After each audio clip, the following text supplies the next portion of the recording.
I am Tone. I'm the founder and CEO of Culture Intelligence, and this is a new global CultureCast. Our ambition is to talk with global cultural intelligent leaders and visionaries to increase insight and applicability in how values and culture can build better business and societies. So today's focus is disruption, it is resilience, and it's leadership. And we know that all disruptions come down to a new way of working for somebody. It's setting new directions and processes for people in the company.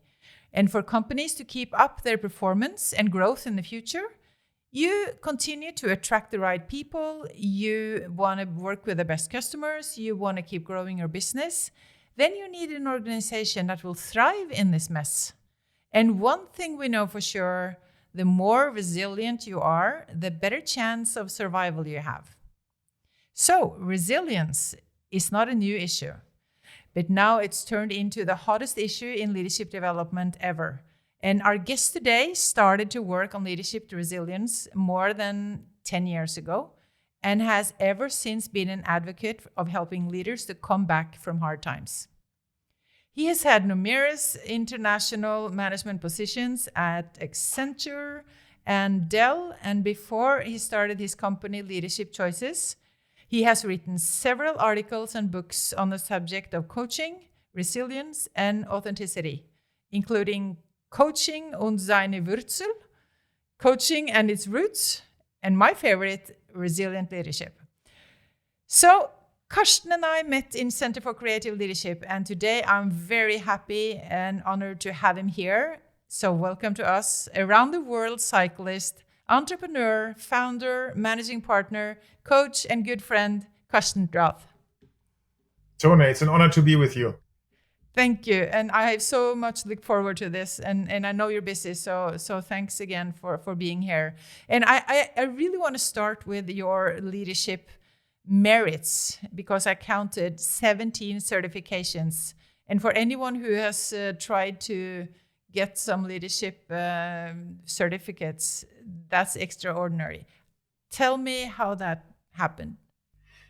Well, I guess I like learning. It's one of my primary drivers, to learn, to grow, to develop myself. I don't like routines. I like new stuff, stretching the envelope for myself. And I'm also driven by a feeling of it's never good enough. I am never good enough.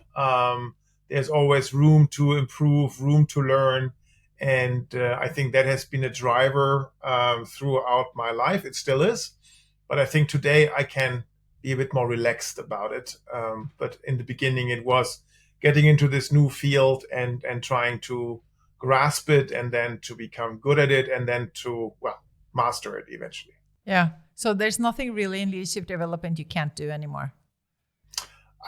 It's good to know where your boundaries are. There is some things that I like doing, but I also know that there are coaches that are much better suited for a certain task than I am, or for certain clients. And that's also good to be relaxed about it. And I think the good thing about leadership development and coaching and organizational development is that you give the clients the chance to find you, so that they choose, and then they will fit what's good for them. And, so it's a bit more relaxed than that. Yeah. And with experience, of course, that confidence will grow. So if you look at global leadership today, how would you describe what's going on in the world right now? I think there is a trend that has to do, obviously, with the geopolitical situation and with the post-pandemic world, that I think there is, through COVID, there is a lot of we-ness being gone missing, so that people have lost their sense of purpose, their sense of identity, their commitment maybe to an organization. They have seen that they felt alone over a long period of time. They didn't feel connected, and now a lot of organizations have gone to almost hibernate mode when it comes to culture. Like, don't break it, don't touch it, but you simply can't work on it unless and until we can meet again. And what we are seeing, and I'm sure you're seeing the same, is that companies are coming to us and say, we definitely need to work on our culture now. It's high time now that we can get back together. We need to find that spirit. We need to find that spark. There's no fun anymore in being together. It's just work, work, work. There's nothing else that kind of bonds us together than a paycheck and a job description. And I think that's one thing. And also what the pandemic has done is that I think it has increased silos. And the silos have been growing not only alongside the org chart, but they have grown around humans. So they can be now a one-person silo. People who have just gone missing, right? They are off camera, off grid, not connected. So there's this there's a lot of walls and gaps and creaks in companies where I think the leaders feel that we are not reaching our people anymore. We are not getting there, and what to do. And if that is then combined with pressure from the market, disruption, then they are struggling. We see the same thing, and we have put data on it. So we measured before and after the pandemic, so we could identify the factors that you are exactly talking about. We have become much less together, and the foundational values of survival and safety and even health has become more important to us, whereas the more complementary and the cross-functional part and even the innovation and learning has become less important because we're more concerned with survival and making it work. So it's a scary gap between where we were and where we are. And the most scary part is what you said to the last there, that now pressure is increasing. So we need the innovation part even more, but we have less. So we're in this difficult situation right now in an organizational systems view that we need to do something about. Yeah, and many organizations who are maybe rather hierarchical, I think that they are realizing that in this setting, a very hierarchical organization reaches its limits, simply because with the geopolitical challenges, the supply chain crisis, climate crisis, demographic change, war for talent. I mean, you can pick any crisis that you want. All what is needed is creativity, is working the system rather than working in your silo. You need cross-functional teams, cross-functional collaboration. But if there's no relationship, if there's no bond, then everything is kind of like a machine, a not well-oiled machine. And so I think the good news is that I think a lot of companies have also understood it, or some at least, and they really want to work on it, and they're using the opportunities that they have now. And these are processes that are fascinating. When you can see, when people see maybe that sounds a little pathetic, but that you get together with your colleagues, and there's really a bit of magic by being together, and that you like your colleagues, and that you share common passions and values and goals, and then kind of creating energy and creating a spark, and then you can see it in the eyes of the people. That's what I love about the work, if we are able to do that. Yeah. And do you find that in Germany right now, is there a lot of focus on culture? I'm not sure if I can speak for Germany, but there are several changes. So I think on the one hand side, overall, there is in many organizations an understanding of we need more togetherness, we need more collaboration, co-creation, all that stuff. We need less hierarchies, we need flatter organizations, we need less fear in an organization, we need more psychological safety. I think that is a common thread in some buckets of the organizations. In the best cases, that understanding is present at the top layer of the organization, but typically it's somewhere in the middle or in the L&D, in the HR department, when they're farsighted that they see that and they try to work it. But I think that kind of change that really needs to come from the top or needs to be supported by the top of the organization. And I think that is what limits us. But also, we as an organization, we are changing. So we are now in existence for 15 years, and we have started as an executive coaching boutique.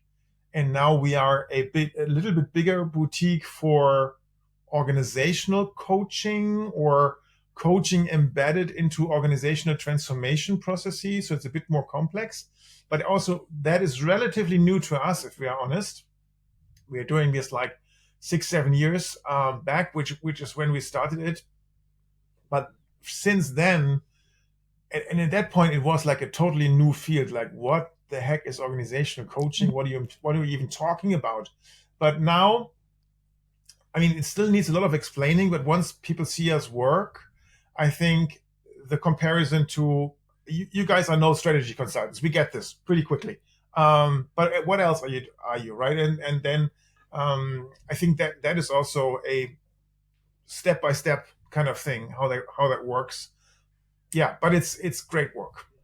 It's interesting, I think, and I don't think it's by accident, because right now with all the changes, I think the restructuring happens a lot, and for every restructure there's a need to do something different. So I think the culture aspect and the understanding of the organization will increasingly come, and it will reach people like you and us, for that matter. And Tone, what we also see, that there is transformations happening without restructuring. And this is something that I really like. That's interesting. The organization has come to a conclusion, like, we cannot, I mean, everything is escalated up the chain, then it's decided where no knowledge of the details is present, then it's filtering down the chain. It's very slow, it's ineffective, organizations are not performing.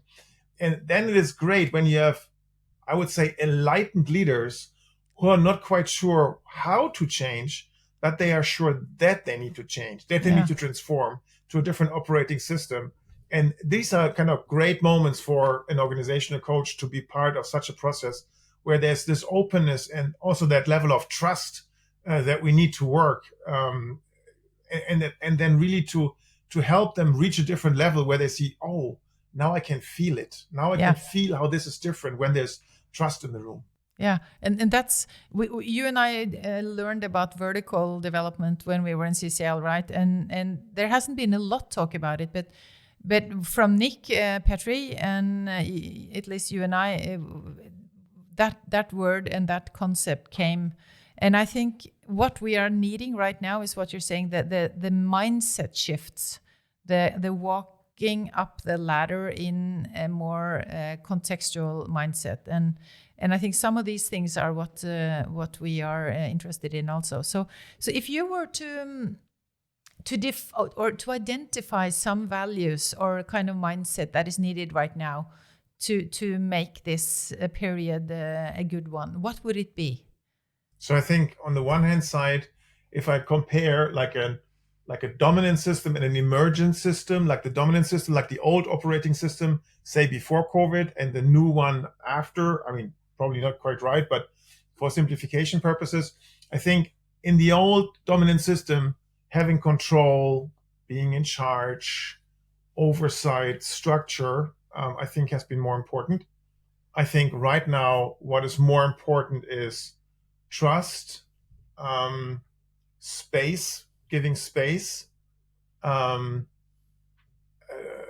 taking risks, calculated risks, trying out something new, trying out different ways, I think what we are seeing now is organizations are reaching a new level of wanting to collaborate differently, but they are realizing, I think I need to change in order to be able to do that as a manager, because I need control.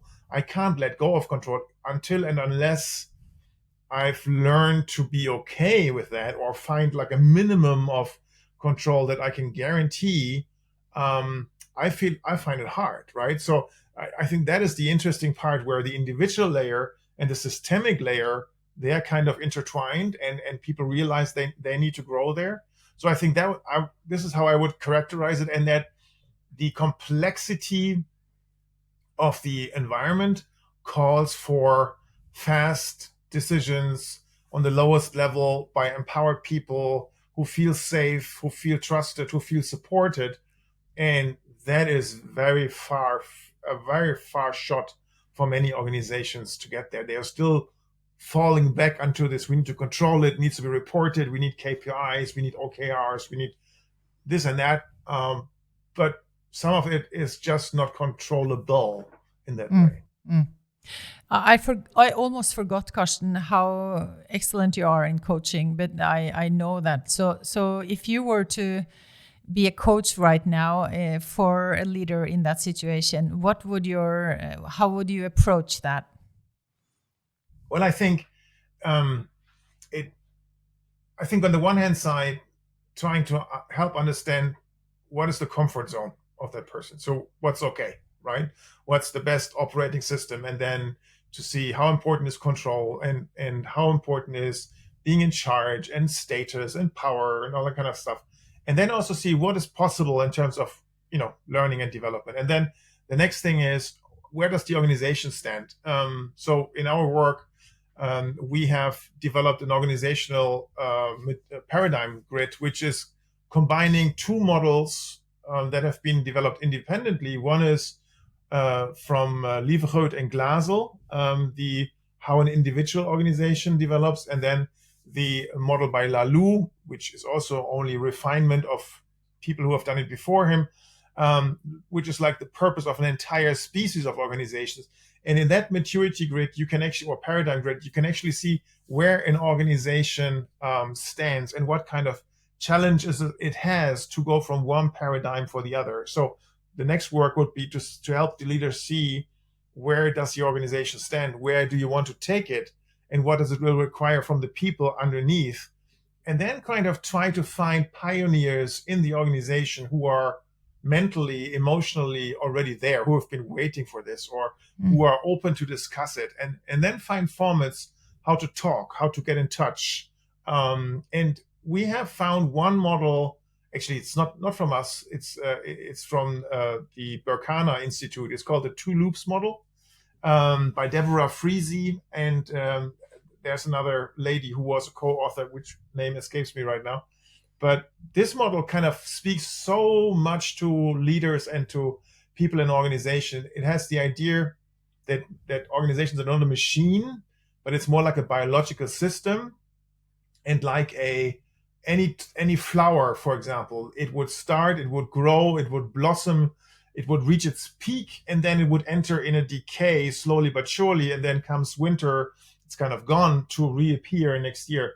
And it's this cyclical thing that it describes. And it describes a dominant system, which is kind of a culture or an operating system of an organization that has led to a certain size and strength and influence and market position. But then there are cracks appearing where you see, this is not going to be the future, but there is no future. And then there is these pioneers who silently have been thinking, have maybe been leaving or have been withdrawing, but they actually want a different way of working. And that's the second loop, and that's an emergent loop.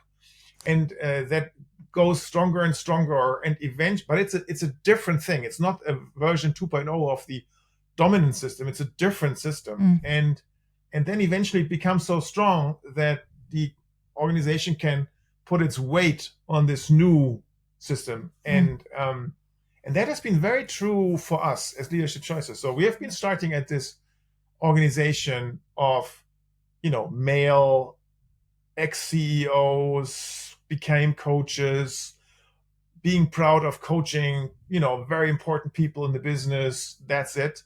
A lot of ego, a lot of testosterone in the room. But then realizing this only takes you so far. You cannot grow beyond a certain level because this is not attractive for other people to be part of, because you're always in this chest beating mode. And then we hit a crisis. We actually had a crisis in 2016 where we felt we had conflicts in the management team. There were egos kind of, bumping into each other. People wouldn't come anymore. We weren't attractive as an organization. And then we started changing. We started to resolving the conflicts. We started to change the management team. We started to hire different coaches. We looked for, is this a coach that I would want to have a beer with next to everything else, right? Would that be a person that is a good team player? And then the nature of the business changed over time. But it was a long process. So many years. And for many years, I didn't understand what we were doing actually until my colleague Swan Barrett, she brought this model to us. And I was like, holy cow, this is precisely what has been happening. I was never able to put it into words. And what we're now seeing is if we talk to leaders about this model, they go like, yeah, that is precisely it. That explains all the pains we are having. And, the model talks about death and compost and hospice work. So it's like very not business language at all. But that is precisely while it's polarizing. Some people love it, some people hate it. Yeah.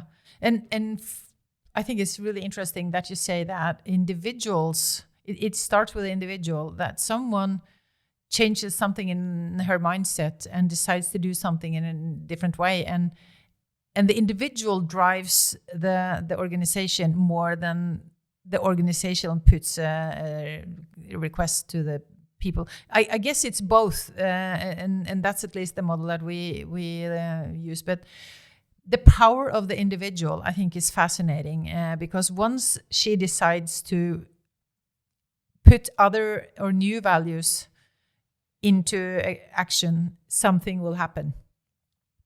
And to understand that, it's an interesting approach to say what kind of values is she now putting up front to the activity chamber, and what is then being put further down in the priority list. And I think our take is to understand that pattern and to be conscious about it. And then that's the scary part in a way, because if you don't make it conscious, it's just a gut feeling mess, and it's not easy to learn.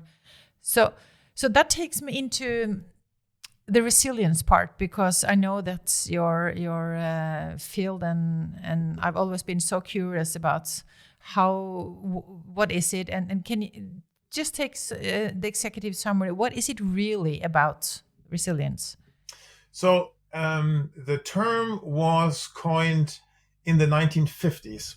Before that, resilience was used to describe the capability of physical objects to withstand an impact from the outside, not in terms of toughness, but in terms of elasticity.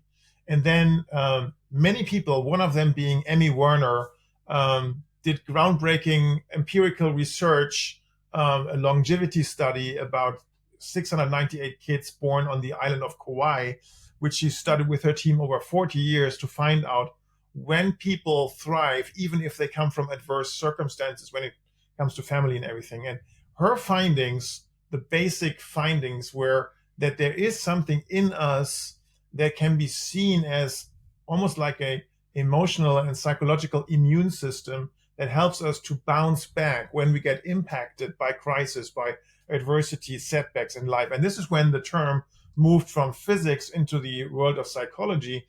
And then from there, it expanded further. And now you can't read any newspaper anymore without anybody talking about resilience. But now it's get blurry again. And what leaders are confusing today is they are confusing resilience with toughness.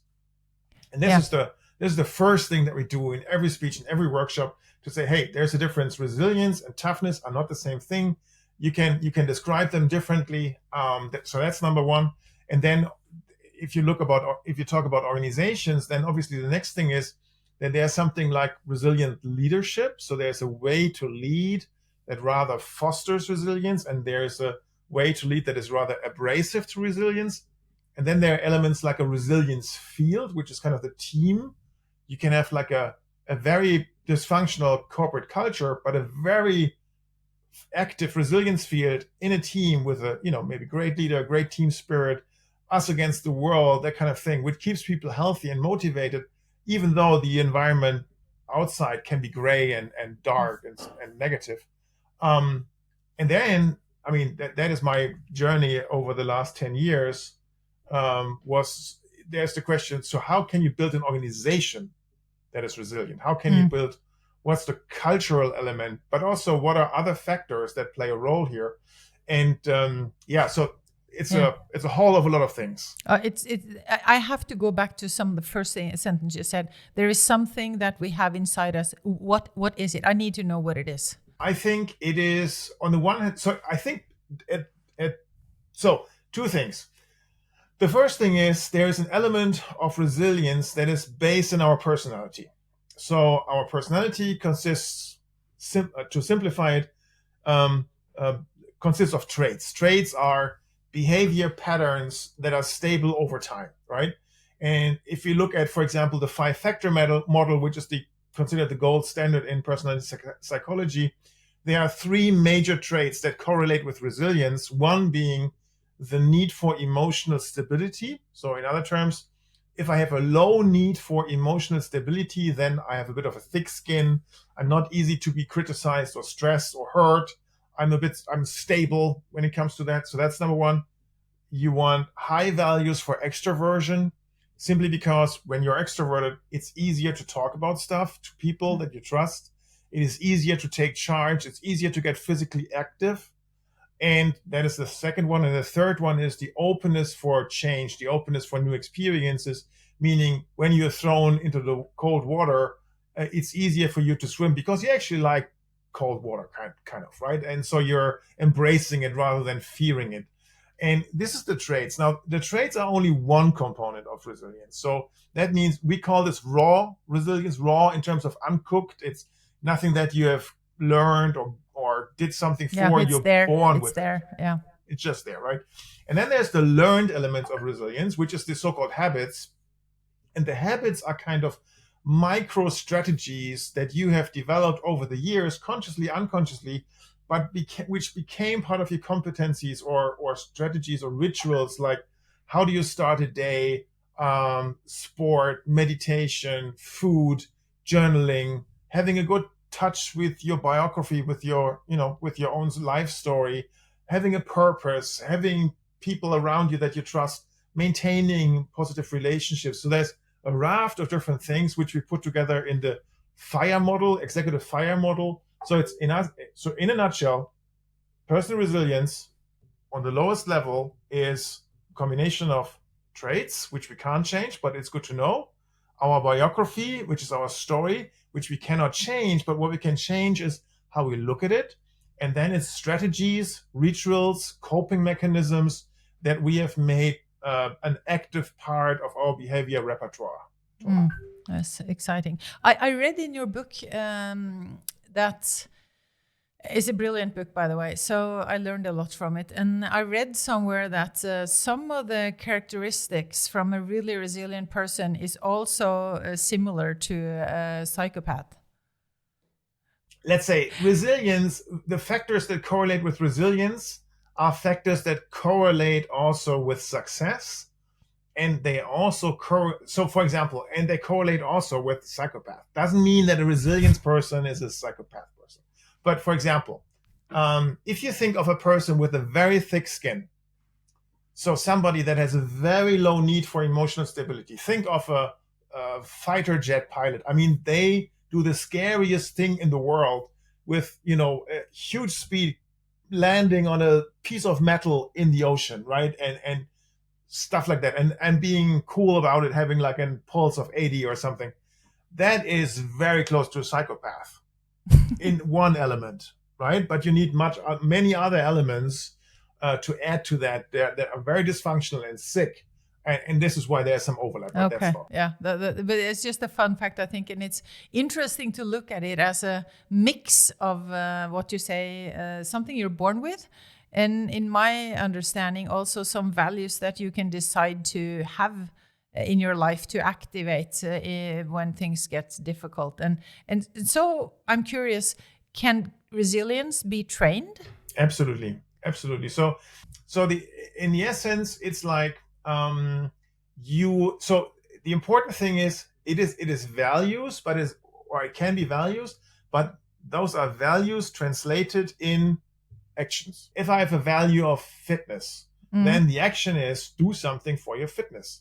If the value is introspection, well, great. Then the action is journaling, right? So there's always a translatable thing. And the thing is, even when I'm sad, even when I'm depressed or when I'm anxious, that I can start doing these things, and I will not feel better immediately, but I know that over time I will feel better. I will make myself, I will work myself out of that. And having that proven that to you over and over again, to know, okay, in this situation, this is the time where I need to start changing, or where I need to start emphasizing this behavior. So it is always actions. So it sounds to me like if I wanted to be more resilient, I need to be much more aware of where I start, and then I can make some decisions on what would make my life better. Absolutely. So we have a way to help leaders position themselves. So there's a 2x2 matrix, and the axes are self-management and self-awareness. So, and these are two dimensions from Daniel Goleman's definition. I was going to say it's the EQ model that we work with in. If you think of self-management, this is impulse control, grit, perseverance, motivation, commitment, all that good stuff. Stuff that a leader needs, no question about it. Self-awareness, introspection, listening to your inner voice, gut feeling, reflection, right? All that stuff. That's the horizontal axis. If you now do the 2x2, you get 4 fields. One is tough, one is resilient, right? But then we have low self-management, high self-awareness. That's what we call ambivalent, meaning I know precisely that I should do sports. I know precisely that I should sleep more, drink less. But I don't do it. Right? But I don't. I don't. Why? Yeah, why is that, right? And then there are obviously those who have, low self-management, low self-awareness. We call them derailed, simply because they are a risk for themselves and for others around them that they lead. And if you are sitting in tough on a bad day, then the strategies that are most likely helping you are strategies that increase your self-awareness, like having time for yourself, having some space, giving yourself structure, journaling, working with a coach, that kind of thing. If you are sitting in ambivalent, then your strategies to more resilience could be get a personal trainer, sign up to a class, find a running buddy, find somebody to journal with you. I mean, do something for your accountability. Commit yourself to something. So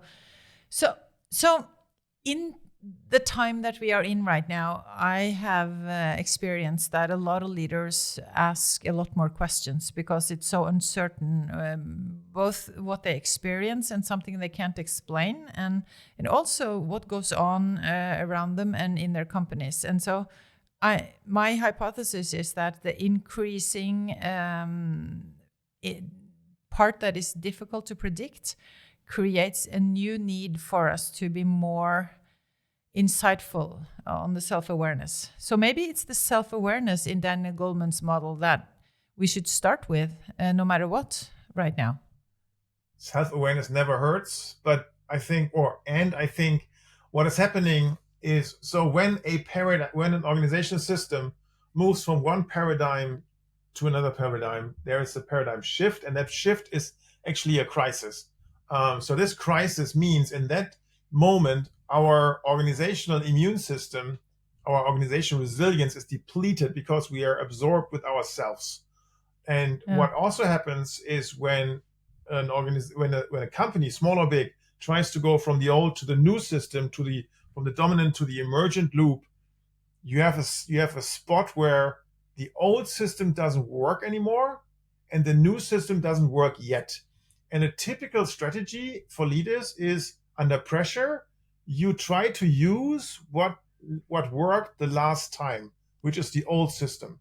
So you're trying to fix the problems of the new paradigm with the strategies of the old. Yeah. And this is pretty much a recipe to failure. And if you have nobody to help explain it to you and to help make you feel it and see the lay of the land, then, and this is what I think many companies are doing, they are trying the old tools for new challenges, and somehow they don't work. So you try harder, or you can, step back and say, hey, wait a minute, maybe we need some help. Yeah. And that's, I think this is what we are seeing right now. Yeah, and so people are reaching out for help, and that's what we see also. But let's focus on. I need to know more about your cycling and your tours around. I think that's absolutely fascinating. You know, for the listeners, you are actually going around the world with your bike for societal purposes. Tell me at the end here just a little bit about why. And how that's giving you more value in your life. Sure. So it all started when I was a young man. You're still young. Yeah, thank you. You're flattering. 17 years of age. I met an organization that gave scholarships to young people to travel alone, travel abroad, study a self-chosen topic, and with very little money. You couldn't bring own money. You were given, I think it was 600 euro, or even less, and you couldn't use own money, and you had to stay away for at least a month. So, and I cycled through Scotland because by that time it was the cheapest means of transportation. Has changed meanwhile. It's these low-cost buses are much cheaper, but back in the days, this was the thing, and so that was in my memory, and then it all got lost, and 30 years go by, and family and kids, and then eventually kids are old, kids leave home, and freedom comes. And then I was thinking, so by that time I was already managing director at Leadership Choices, and we were doing CSR activities, but I always felt they were a little bit shallow. And